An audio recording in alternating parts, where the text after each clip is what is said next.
Good afternoon, welcome to business lunch. Stock markets నష్టాలు trade అవుతున్నాయి. వాళ్ళ ప్రారంభం నుంచి ఏషియన్ ఇండిసెస్ నష్టాలు ట్రేడ్ అవుతూ ఉండడమే దీనికి ప్రధాన కారణంగా అనుకోవచ్చు. ట్రేడింగ్ ఎటువంటి డైరెక్షన్ లేకుండా చాలా ఫ్లాట్ గా కొనసాగుతుంది.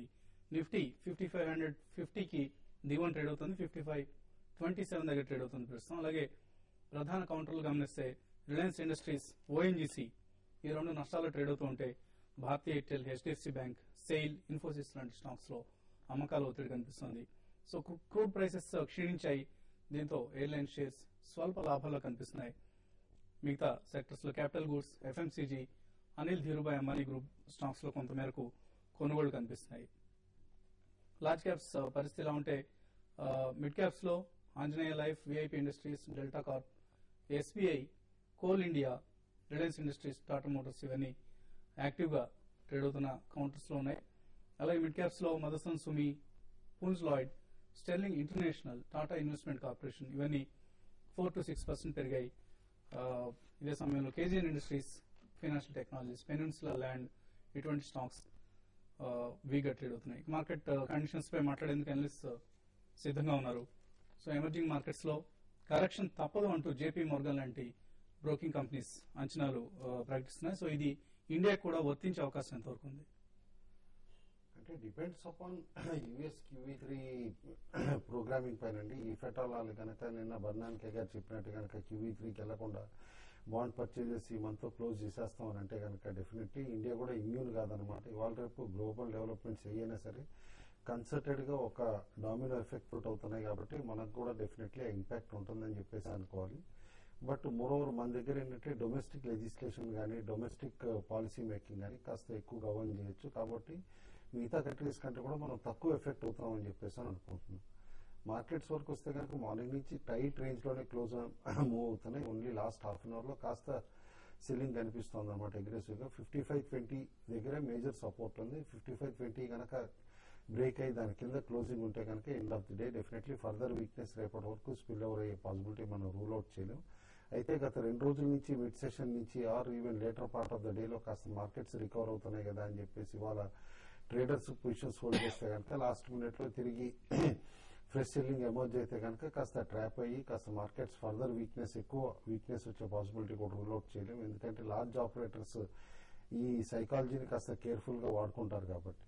ఆల్ ఇన్ ఆల్ కాస్త నేను అనుకోవటం range bound market wait for 5520 defend ఎంత బాగా చేసుకోగలుగుతుంది నిఫ్టీ అనేది చూసి end of the day positions తీసుకోవచ్చు. 5560 క్రాస్ అవ్వగలిగితే మాత్రం end of the day that is the best part అవుతుంది ట్రేడర్స్ కానీ. సో 5500 సపోర్ట్ ఎంతవరకు నిలిచే అవకాశం ఉంది? కొంత చాలా వరకు 5500 అనేది చాలా స్ట్రాంగ్ సపోర్ట్ అనేది మనకి కనపడుతుందండి. చాలా వరకు ఇక్కడ నిలవడానికి కూడా అవకాశం ఉంది. ఎందుకంటే ఇప్పుడు ఆల్రెడీ 28 పాయింట్స్ మైనస్ లో ఉంది. ఇంకా 5500 రావాలంటే ఇంకా 27 పాయింట్స్ అంటే 60 పాయింట్స్ మైనస్ లో నిఫ్టీ రోజు క్లోజ్ అవుతుంది అయితే నేను అనుకోను. తర్వాత ఈ రోజు మరీ ముఖ్యంగా ఒక టైంలో మార్కెట్ ఆల్రెడీ ప్లస్ కూడా రావడం జరిగింది. అయితే అక్కడ నుంచి మళ్ళీ last half an hour 45 minutes లో సెల్లింగ్ అనేది హెవీ సెల్లింగ్ తో మార్కెట్ -30 పాయింట్స్ దాకా నిఫ్టీ వెళ్ళడం జరిగింది. ఏదైనా కూడా ఏంటంటే కొన్ని ఇండెక్స్ బేస్డ్ స్టాక్స్ బాగా ట్రాక్ చేస్తున్నాయి. నేను స్ట్రాంగ్ ఉన్న రిలయన్స్ ఈ రోజు బాగా వీక్ ఉంది. దీంతో పాటు hero Honda, Hindalco, commodity stocks కూడా కొంత వీక్ గానే ఉన్నాయి. కాబట్టి మార్కెట్ బ్యాంక్ నిఫ్టీ కూడా చాలా వీక్ గానే ఉంది. కాబట్టి మార్కెట్ ఇప్పుడు ఇమీడియట్ అయితే ఈ రోజు ఇక్కడ నుంచి పెరిగే అవకాశం కూడా లేదు. ఇదే రేంజ్ బోర్డు కన్సాలిడేషన్ ఉండే అవకాశం ఉంది. అయితే ఈ రోజు కొన్ని స్టాక్స్ లో కొంత మార్నింగ్ సెషన్ లో యాక్టివిటీ ఉంది. అయితే సెకండ్ హాఫ్ వచ్చేటప్పటికి వాటిలో కూడా ఆ యాక్టివిటీ కూడా బాగా తగ్గింది. వాల్యూమ్స్ కూడా కొంచెం స్లోగా తగ్గడం మొదలు పెట్టింది. నా ఉద్దేశం ప్రకారం రోజు క్లోజింగ్ అరౌండ్ 5520 అనేది కొంతమంది కుటుంబరావు గారు చెప్పినట్టు చాలా క్రూషియల్ సపోర్ట్ ఉంటుంది. ఒకవేళ 5520 కానీ బ్రేక్ అయిందంటే నిఫ్టీ 5500 దాకా ఇంటర్డేలో రావచ్చు. ఒక లేదంటే మాత్రం ఒకవేళ 5520 పైన సస్టైన్ అయితే మాత్రం మళ్ళీ క్లోజింగ్ కి ఒక -15 -20 పాయింట్స్ దాకా నిఫ్టీ క్లోజ్ అయ్యే అవకాశం ఉంది. ఏవైతే ఆర్కామ్, ఎన్టీపీసీలో కొంచెం యాక్టివిటీ కనపడుతుంది. దీంతో పాటు క్రూడ్ ఆయిల్ కొంచెం తగ్గడంతో బీపీసీఎల్ స్టాక్ వచ్చి ఇక్కడ నుంచి పెరగడానికి అవకాశం ఉంది. కాబట్టి బీపీసీఎల్ ని కరెంట్ లెవెల్స్ నుంచి పొజిషన్ ట్రేడ్ కోసం బై చేయొచ్చు. 620 పైన ఉంటే బై చేయమని చెప్తాను. 635 to 640 రూపీస్ రావడానికి అవకాశం ఉంది 2-3 రోజుల్లో.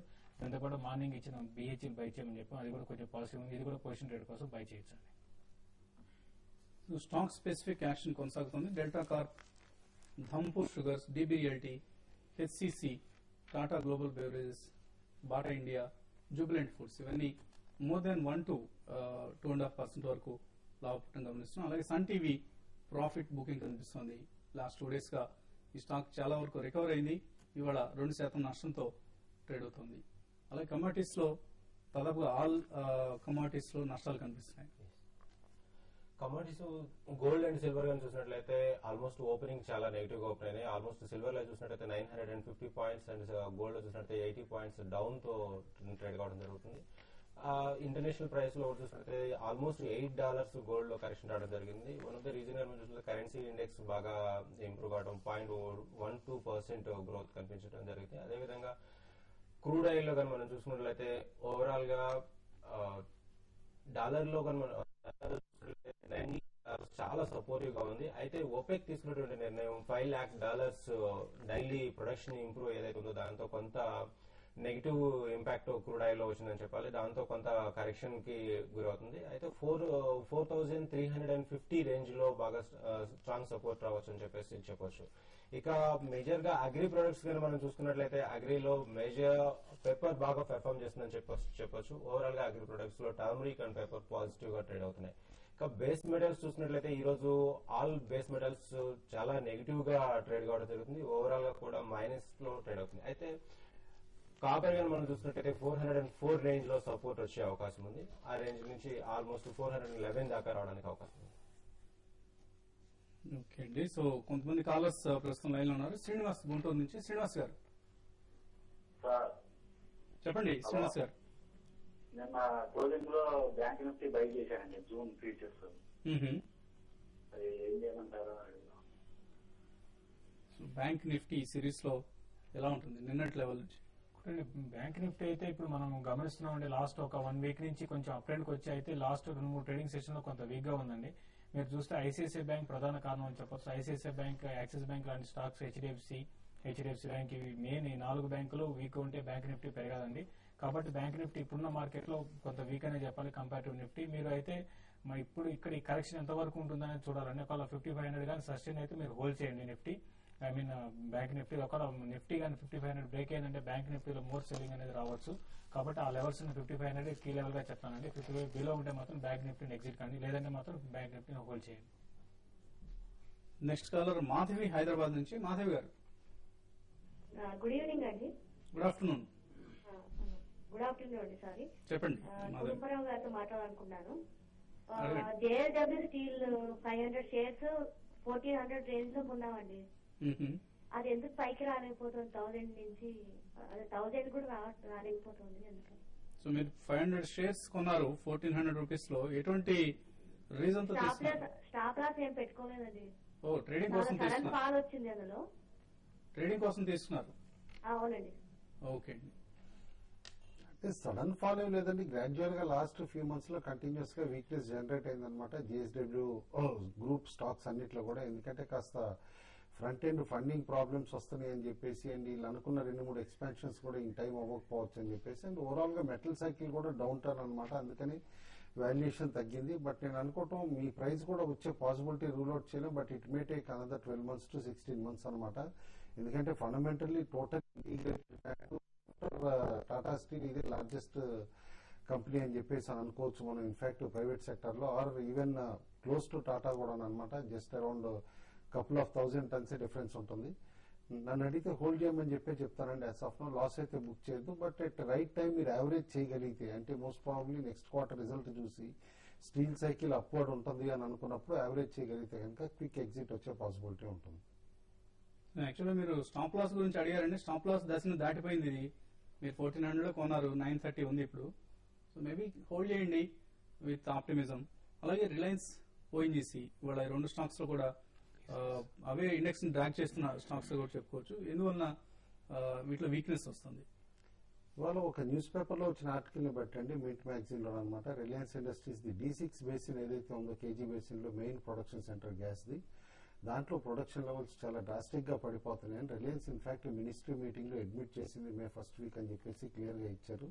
అండ్ గవర్నమెంట్ హెల్ప్ కూడా సీక్ చేయడం చూసాం అనమాట అందులో. కాబట్టి ఇంతకాలం ఏదైతే ఒకటి రూమర్స్ పైన కావాలని ఇంటెన్షనల్లీ రిలయన్స్ గ్యాస్ అవుట్పుట్ తగ్గిస్తోంది బెటర్ ప్రైస్ రియలైజేషన్ కి అన్నట్టు మార్కెట్ లో ఏదైతే టాక్ ఉందో అదంతా కూడా నెగిటివ్. అండ్ జెన్యున్ గానే ప్రొడక్షన్ చాలా తక్కువ ఉంది. అండ్ గ్యాస్ చాలా తక్కువ పాసిబిలిటీ ఉంది ఎక్స్ట్రాక్షన్ D6 లో అని చెప్పేసి వెళ్తుంది. కాబట్టి డెఫినెట్లీ రిలయన్స్ వాల్యుయేషన్స్ పైన ఇంపాక్ట్ ఉండొచ్చు అని చెప్పేసి అనుకున్నారు. అందుకే సస్టైన్డ్ వీక్నెస్ కూడా జనరేట్ అవుతుంది స్టాక్.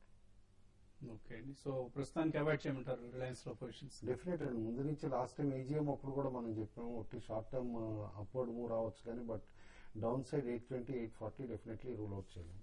ఓకే అండి, ఇప్పుడు చిన్న బ్రేక్ తీసుకున్నాం.